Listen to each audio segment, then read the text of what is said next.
जय बजरंगबली। मेरे प्यारे विद्यार्थियों, आप सभी का स्वागत है आपका अपना प्यारा सा यूट्यूब चैनल कविता आसान साइंस क्लासेस में।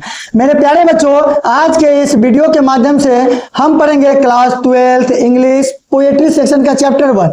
चैप्टर का नाम है स्वीटेस्ट लव आई डोंट गो। मेरे प्यारे विद्यार्थियों, इसमें प्रोज सेक्शन में 11 चैप्टर है और पोएट्री सेक्शन में 10 चैप्टर है।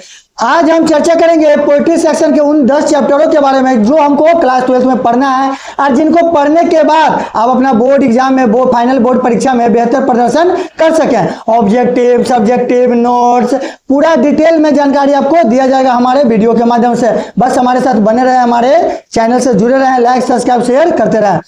मेरे प्यारे विद्यार्थियों, जैसा कि आप लोग स्क्रीन पे देख रहे हैं, पोएट्री सेक्शन में इन 10 चैप्टरों को पढ़ना है। चैप्टर कौन कौन से है एक बार हम पढ़ दे रहे हैं, आप लोग ध्यान से सुनिएगा। और आप लोग भी इंग्लिश का बुक ले लीजिएगा, बिहार बोर्ड का इंग्लिश का बुक ले लीजिएगा, जो कि काफी ही महत्वपूर्ण है आपके लिए। ठीक है, एग्जाम के दृष्टि से काफी महत्वपूर्ण है।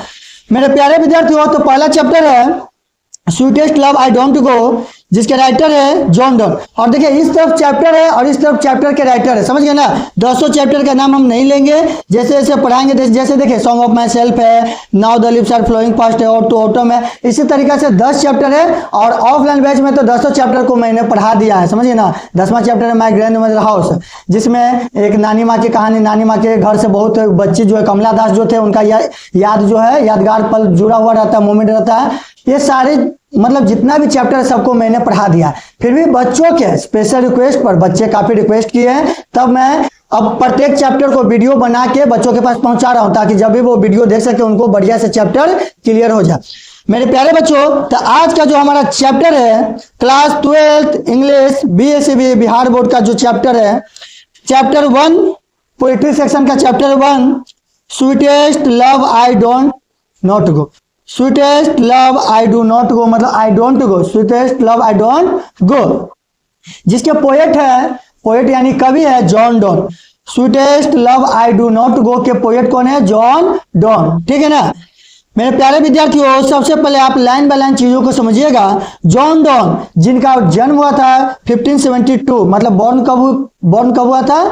1572, एंड डेथ हुआ था 1631। जॉन डॉन का जॉन डॉन बॉर्न कब लिए थे, जन्म कब लिए थे? 1572। उनका डेथ कब हुआ था? 1631। John Donne 1572 to 1631, the pioneer of a new kind of lyrical and satirical works called metaphysical। मेरे प्यारे विद्यार्थियों, हम इंग्लिश का प्रोनाउंसिएशन बिल्कुल धीरे धीरे करेंगे, ताकि आपका जो वोकैब वो प्रोनाउंसिएशन उच्चारण करने की जो क्षमता हो वो डेवलप हो सके। तो बस मेरी बातों को सुनिएगा, हर एक प्रोनाउंसिएशन जैसे हम करेंगे उस तरीका से भी आप कीजिएगा, ताकि आपका अंग्रेजी पढ़ने का जो एबिलिटी है, कैपेसिटी है, वो डेवलप हो सके। चलिए फिर से शुरू करते हैं। John Donne 1572 to 1631, the pioneer of a new kind of lyrical and satirical works called metaphysical। मतलब बच्चों, जॉन डन एक नए प्रकार के गीतात्मक, देखिए लिरिकल मतलब होता है बच्चा, लिरिकल मतलब होता है गीतात्मक, जो लिरिक्स वगैरह होता है ना उसी को गीतात्मक कहते हैं। ठीक है, गीतात्मक और सटीरिकल मतलब होता है व्यंग्यात्मक। ठीक है, यहाँ पे दो वर्ड है, एक है क्या मेरे प्यारे बच्चों? लिरिकल LYRICAL, लिरिकल मतलब होता है गीतात्मक। और एक वर्ड है सटीरिकल SATIRICAL, सटीरिकल मतलब होता है व्यंग्यात्मक, कविता के प्रवर्तक। अब यहाँ पर देखिए एक वर्ड दिया हुआ है आपको, पायोनियर। स्पेलिंग मैं बोल रहा हूं, ध्यान से सुनेगा, PIONER, पायोनियर मतलब होता है प्रवर्तक। पायोनियर मतलब क्या होता है? प्रवर्तक। तो जो जॉन डॉन है एक गीतात्मक, व्यंग्यात्मक और कविता के प्रवर्तक थे। जॉन डॉन कौन थे बच्चा? गीतात्मक, व्यंग्यात्मक कविता होता है ना, उसके प्रवर्तक थे, उसके क्या थे? पॉइनियर थे। कौन? जॉन डन, जिसे करा क्या, words called metaphysical, words called metaphysical मतलब जिसे मेटाफिजिकल कविता कहा जाता है। और जॉन डन जो कविता लिखते थे उनको क्या कहा जाता था, मेटाफिजिकल। क्या कहते थे बच्चों, मेटाफिजिकल। बात समझ में आ रही है ना, एक एक लाइन एक एक वर्ड आपको समझ में आएगा, ठीक है। चलिए हम आगे देखते हैं। was born in London into a prosperous Roman Catholic family of trades। मेरे प्यारे बच्चों, जो जॉन डन थे उनका जन्म लंदन में एक समृद्ध रोमन कैथोलिक व्यापारी परिवार में हुआ था। जॉन डन का जन्म कहाँ हुआ था मेरे प्यारे बच्चों, जॉन डन का जन्म हुआ था रोमन कैथोलिक व्यापारी परिवार में, रोमन कैथोलिक व्यापारी परिवार में हुआ था। समझ गए ना, ठीक है। आगे ध्यान दीजिएगा। at a time when England was staunchly anti-Catholic, STAUNCHLY, इसको कहेंगे क्या, स्टॉन्चली पढ़ते हैं, इसको प्रोनाउंसिएशन करते हैं, समझ गए ना, स्टॉन्चली एंटी कैथोलिक मतलब उस समय इंग्लैंड कैथोलिक धर्म के कट्टर विरोध में था। जब जॉन डन जब स्टोरी लिख रहे थे, जब पोएम लिख रहे थे, उस समय जो इंग्लैंड है ना, इंग्लैंड जो है, ब्रिटेन जो है, कैथोलिक धर्म है, उसके कट्टर विरोध में था। समझ गए ना, कैथोलिक धर्म के कट्टर विरोध में था। नेक्स्ट लाइन ध्यान दीजिएगा। Donne was forced to leave Oxford University without a degree because of his religion. धर्म के कारण उन्हें ऑक्सफोर्ड विश्वविद्यालय बिना डिग्री लिए छोड़ना पड़ा। अब यह धर्म इतना चर्चा में बढ़ गया कि जो जॉन डन थे वो जो विश्वविद्यालय में पढ़ते थे मेरे प्यारे बच्चों, ऑक्सफोर्ड विश्वविद्यालय, बिना डिग्री लिए उनको छोड़ना पड़ा। कभी कभी कंडीशन इंसान के पक्ष में न होता है और उन कंडीशन को देखते हुए इंसान को कुछ चीज का त्याग करना पड़ता है। वही जॉन डन को ऑक्सफोर्ड यूनिवर्सिटी का त्याग करना पड़ा था बीच में, ठीक है। नेक्स्ट लाइन ध्यान दीजिएगा। He studied law and red theology. He study law and red theology. बच्चा उन्होंने कानून, लॉ मतलब होता है कानून तथा थियोलॉजी मतलब होता है क्या, धर्मशास्त्र। जॉन डन जो थे कानून और धर्मशास्त्र का अध्ययन किया। जॉन डन ने किसका अध्ययन किया मेरे प्यारे बच्चों, कानून और धर्मशास्त्र का अध्ययन किया था, ठीक है ना। He also participated into naval expeditions मेरे प्यारे बच्चों, एक मिनट प्रोनाउंसिएशन कर दे रहे हैं ताकि आपको दिक्कत न हो। EXPEDITIONS, फिर से पढ़ते हैं। He also participated into naval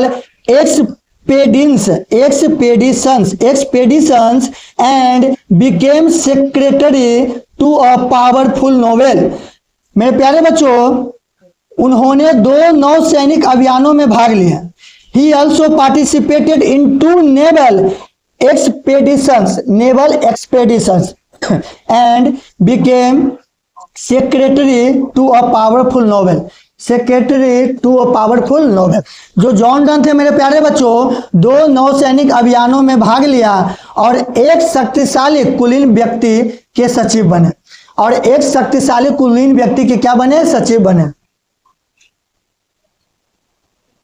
मेरे प्यारे बच्चों, कुलीन मतलब होता है राजा। कुलीन मतलब क्या होता है, राजा। तो 2 नौसैनिक अभियानों में भाग लेते हुए एक राजा के क्या बन जाते हैं, सचिव बन जाते हैं। समझ गए ना, सचिव बन जाते हैं। A job he lost when he was briefly sent to prison for secretly marriage his apprentice niece। अपने संरक्षक की भतीजी से गुप्त विवाह करने के कारण उन्हें कुछ समय जेल जाना पड़ा और नौकरी भी चली गई। मेरे प्यारे बच्चों, अपने संरक्षक, उनके जो संरक्षक थे उसी के भतीजी से गुप्त रूप से क्या कर लेते हैं, जॉन डन शादी कर लेते हैं, जिसके कारण उनको जेल में भेज दिया जाता है और जेल में भेजने के बाद उनका नौकरी भी क्या होता है, उनसे छिन जाता है। Next, in 1650 at the age of 42, in 1615 at the age of 42, Dunn expanded auditions in the Anglican Church। मेरे प्यारे बच्चों, 1615 में 42 वर्ष की उम्र में उन्होंने एंग्लिकन चर्च के पादरी पद स्वीकार किया। एंग्लिकन चर्च के पादरी पद को स्वीकार किया था कौन? John Donne. In 1615 at the age of 42 in accepted ordination in the Anglican Church. 1615 में 42 वर्ष के जब वो थे तो एंग्लिकन चर्च के पादरी पद को क्या किया था? स्वीकार किया था। Next, and soon became one of the greatest preachers of his time। वे शीघ्र ही अपने समय के महान उपदेशकों में गिने जाने लगे और जेल में गए। समझिए कि इनके साथ क्या क्या घटना हुआ मेरे प्यारे बच्चों। जो संरक्षक थे उन्हीं के भतीजे से शादी करने के बाद जेल में जाते हैं, और जो नौसेना अभियान में जो भाग लिए थे उसके बाद कुलीन के जो बन जाते हैं, क्या बन जाते हैं? सचिव बन जाते हैं, तो वो उनका नौकरी भी छोड़ना पड़ता है। उसके बाद greatest preacher of his time, वे शीघ्र अपने समय में मतलब एक बहुत बड़े चर्च के पादरी के रूप में जाने लगे थे। ठीक है ना मेरे प्यारे बच्चों। In love lyricism done broke completely with the Petrarchan tradition। मेरे प्यारे बच्चों फिर से लाइन को पढ़िएगा। In love lyricism done broke completely with the Petrarchan tradition। इसका मतलब बच्चा प्रेम कविता के क्षेत्र में उन्होंने पारंपरिक पेट्रार्क शैली को पूरी तरह छोड़ दिया। अब जो प्रेम भरी जो कविता होता था उसमें जो पेट्रार्क शैली था उसको पूरी तरह से जॉन डन ने त्याग दिया। समझ गए ना। Introducing an intellectual and colloquial tone. उन्होंने अपनी कविताओं में बौद्धिक तथा बोलचाल की भाषा का प्रयोग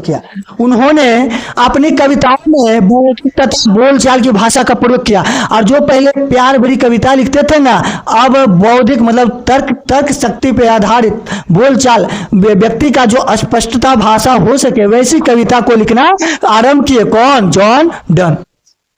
मेरे प्यारे विद्यार्थियों, his love poems use the latest discoveries of science and geography.